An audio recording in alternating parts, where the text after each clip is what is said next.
Novidades na guerra da Síria, parece que a guerra civil está de volta. E antes de eu explicar as consequências e exatamente o que está acontecendo, eu preciso deixar claro para vocês o que é o tabuleiro da Síria, né? Quem está participando, apoia quem, quais são os proxies de quem. E então, só para entender, talvez um jeito de resumir o que é a Síria, ela é um microcosmos do Oriente Médio. Ou seja, você tem várias outras potências e várias outras forças, todas conectadas com alguém e com algum interesse do que está acontecendo ali dentro. Quem governa o país é o regime do Assad. E a guerra civil começou mais de 10 anos atrás para tentar derrubar o regime do Assad. Foi uma das grandes consequências da Primavera Árabe. E a minoria, que são os alauítas, que representados pelo regime do Assad, controlam a maioria do país, que é de origem e descendência sunita. E claro que a Síria é o inverso do Iraque. Então, se o Iraque, que era controlado por uma minoria sunita, foi dominado por uma maioria xiita, o interesse dos países árabes era reverter e falar, bom, então a Síria tem que ser controlada pelos sunitas. E no desenrolar da Guerra Civil, esse era o grande embate. Então, de um lado você tinha os alauítas, que era a família do Assad e o grupo que estava com eles, apoiados por dois grupos, dois países, duas potências, a Rússia e o Irã. E do outro lado a gente tinha os rebeldes. E os rebeldes, todos sunitas e os curdos também, lutando para derrubar o Assad. Quem estava por trás ou ao lado desses rebeldes? Você tinha a Turquia, você tinha grupos terroristas como a Al-Qaeda e Estado Islâmico, você tinha milícias curdas que, no final da história, controlavam um pedaço da Síria e tinham uma autonomia e uma independência. Isso incomoda, claro, a Turquia, que começou a alimentar suas próprias milícias. E é nesse contexto que surge uma organização terrorista que era afiliada da Al-Qaeda. Em 2017, ela rompe com a Al-Qaeda e cria um novo nome que se chama Hayat Tahrir al-Sham, que é HTS. Este grupo é o grupo líder rebelde que está à frente dos últimos desdobramentos do que aconteceu na Síria, que foi a tomada da cidade de Alepo. Fazer uma pausa e voltar para o vídeo. Para vocês terem uma ideia, o regime do Assad, com a ajuda do Irã, da Rússia, do Hezbollah, levou 4 anos para recuperar a segunda maior cidade da Síria, que é Alepo. E agora, em poucos dias, o HTS, que é esse grupo que foi afiliado ao Al-Qaeda, quer se distanciar das suas raízes jihadistas e que é uma proxy, ou seja, um aliado, alguém apoiado pela Turquia, está comandando este avanço. E essa é uma derrota gigantesca para o Assad e mexe no tabuleiro inteiro do Oriente Médio. A primeira pergunta é, por que isso está acontecendo agora? E isso não deixa de ser uma consequência de todos os outros conflitos que nós assistimos no mundo. Quais? A Rússia na Ucrânia. Então a Rússia está focada na Ucrânia, ela não tem mais energia, tempo, dinheiro, ela tem diminuído a sua presença na Síria. Ela não quer abandonar a Síria por completo, ela tem um porto importante, um único porto de água quente que a Rússia tem, de acesso livre, sem grandes estreitos. Claro, está muito longe do seu território, mas é um porto importante, a Rússia não vai abandonar esse porto. A Rússia também apoia o regime do Assad e isso garante que o seu porto esteja protegido. Mas ela está focada na guerra da Ucrânia, então a sua força aérea, o seu número de soldados, a sua disposição de gastar tempo, energia, dinheiro e força militar para salvar o Assad vem mudando. Claro, e os rebeldes olharam para isso e identificaram uma oportunidade.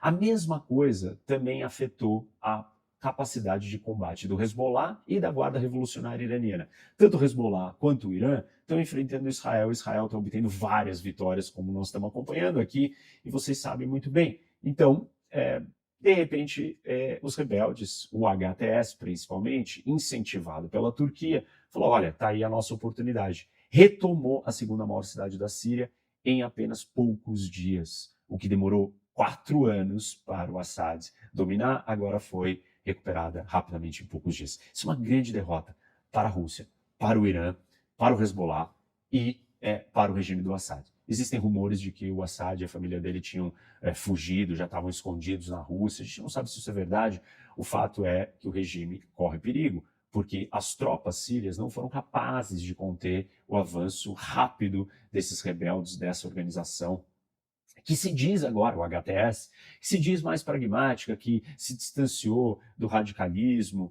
e, inclusive, o seu comandante, o seu líder, tem dito para os seus soldados não machucarem, não violarem civis. Óbvio que ele dá esse comando e isso ser cumprido no campo de batalha é uma outra história, uma vez que a gente sabe o nível desses jihadistas, ainda mais na Síria. Síria era uma das sedes da onde surgiu o Estado Islâmico. A Síria foi um lugar onde a gente tinha Hezbollah lutando contra Al-Qaeda, contra Estado Islâmico, contra a Guarda Revolucionária Iraniana.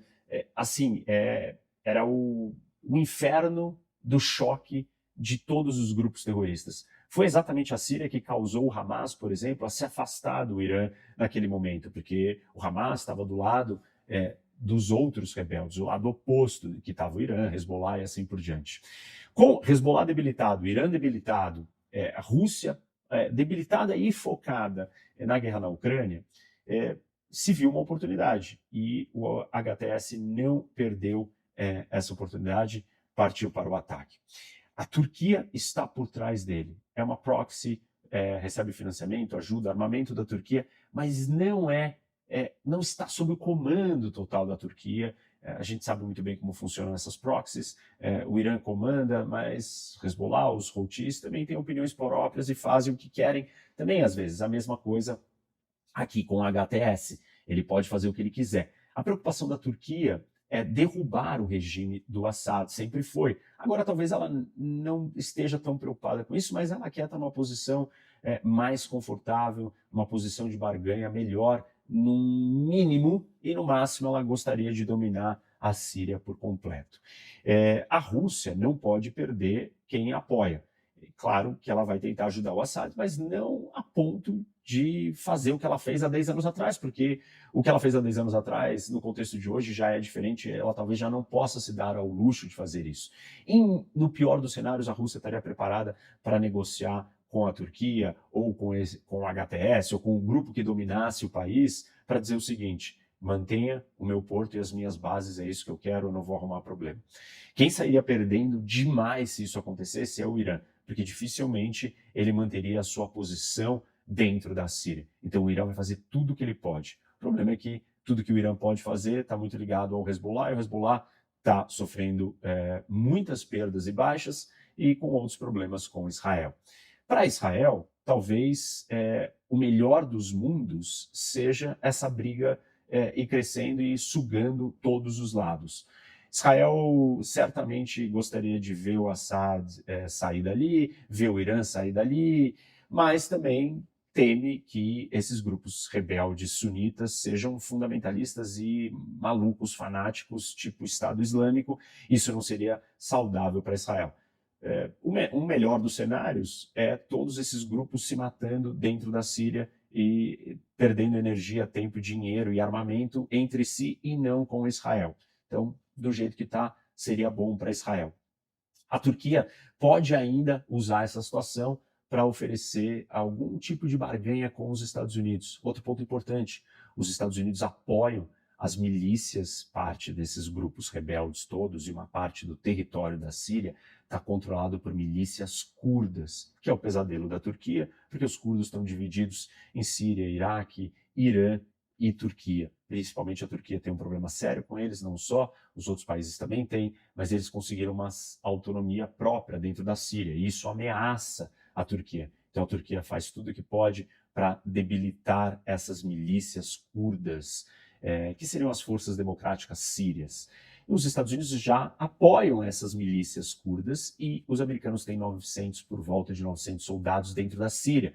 Então a Turquia poderia usar toda essa história para oferecer uma espécie de barganha com o Trump. Falar: olha, que tal você retirar suas tropas da Síria e eu garanto, uma vez que as minhas milícias, ou os meus rebeldes, ou os meus grupos como o HTS vão trazer ordem e não vão permitir que o Estado Islâmico retorne para a Síria, porque os americanos estão na Síria para impedir que o Estado Islâmico retorne. Isso para o Trump pode ser positivo, porque ele vende a ideia de que é America First, não vamos gastar dinheiro, nem soldados, nem vidas americanas em outros lugares, pode ser uma alternativa para ele. A Rússia talvez está numa posição mais complicada. A Turquia está numa posição melhor, e os outros países árabes. Eles tentaram se reaproximar do Assad, reconheceram ele novamente, a Liga Árabe recebeu o Assad como não tem alternativa, o Assad que está no poder, vamos lidar com ele.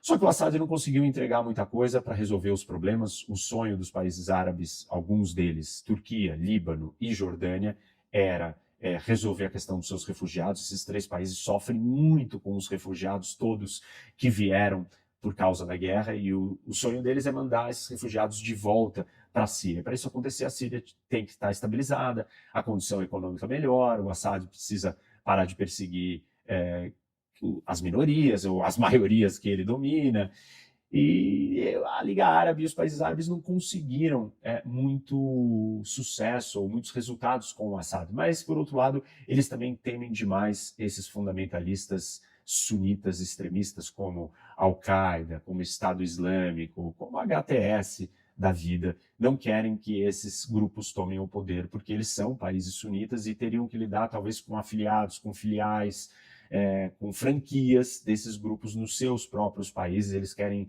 estabilidade, a Arábia Saudita quer estabilidade, Emirados Árabes quer estabilidade, então eles não romperam totalmente com o Assad, ao contrário, decidiram aceitar ele de volta. Também estão num dilema. Óbvio que se as coisas começarem a mudar bastante dentro da Síria e a Turquia começar a ganhar mais influência, principalmente porque quem vai tomar o poder da Síria são os sunitas, os países árabes vão querer ter algum interesse em entender ou influenciar o que está acontecendo ali.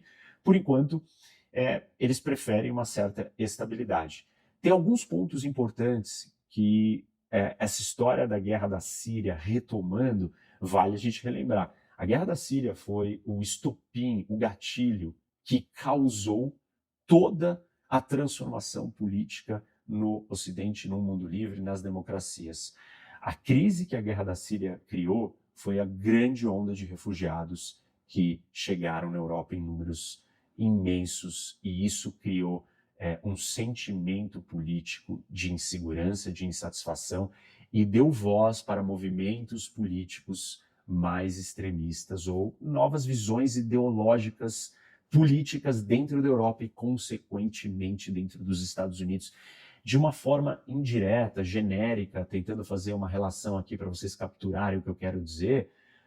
Dá para falar que o surgimento de um Trump tem a ver, sim, também com a guerra da Síria, tem a ver com esse movimento todo que começou a crescer na Europa, foi para os Estados Unidos e chegou onde está. E isso aconteceu por causa do problema dos refugiados, é uma das grandes conexões. Então, a guerra na Síria é muito importante, foi um dos maiores desdobramentos da Primavera Árabe.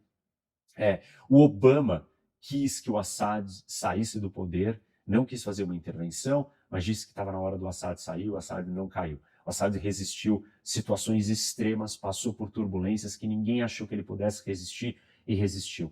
A perda de Alepo, da segunda maior cidade do país, não é uma garantia que o Assad vai cair, ao contrário, não é fácil derrubar ele. Mas o contexto está diferente. A Rússia não tem a mesma disposição, os mesmos armamentos, a mesma energia para salvar o Assad, e nem o Irã e nem o Hezbollah. Vamos entender até onde a Turquia tem ânimo e disposição para continuar incentivando, empurrando e levando esses rebeldes para avançarem. A maneira como eles recuperaram essa cidade e a maneira como as tropas sírias foram se rendendo, tão desgastadas, tão enfraquecidas, cansadas, não acreditam mais no regime, também foi surpreendente.